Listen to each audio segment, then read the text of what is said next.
你好，这是你们做的那个音效箱。那因为电池是因为这种铁盒没办法挖电池的洞嘛，那我电池帮你用锁的锁在这上面，它更换就是一样可以拔开。那电源的开关就在这边，这里的开关啊。那我装两组的目的就是说这样子会撑比较久了。它事实上我这两组是并联就是说你要更换的时候最好是两组一起换，那这样才就是寿命会比较长。那开就是往它这边有个开关切到 on， 两个一起开，切到 on 就是开。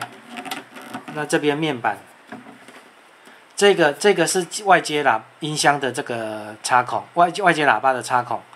这个按键是停止键，因为你们这两个这个音效1、音效2，它一按的时候，它就是会播到2分钟才会停。那你当中要是要停的话，就按这个，它就会停止。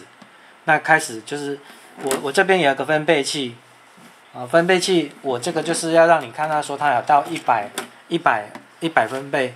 那先这个。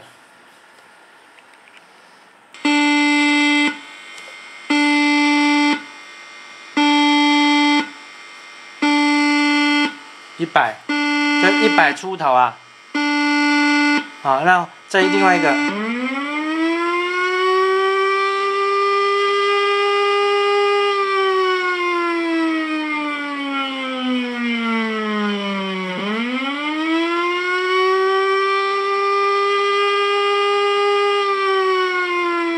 停止键就这个，这样就停止。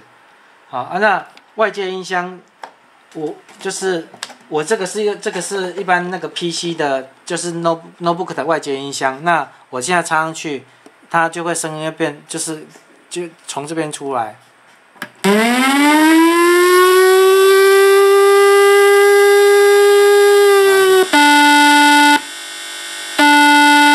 停止键，这样停止，那大概就这样子。那没有使用的话，电源把它关掉，因为里面有放大电路，放大电路会耗电，那所以说你把电源关掉会省电。那你没关的话，电会吃掉。好，就这样。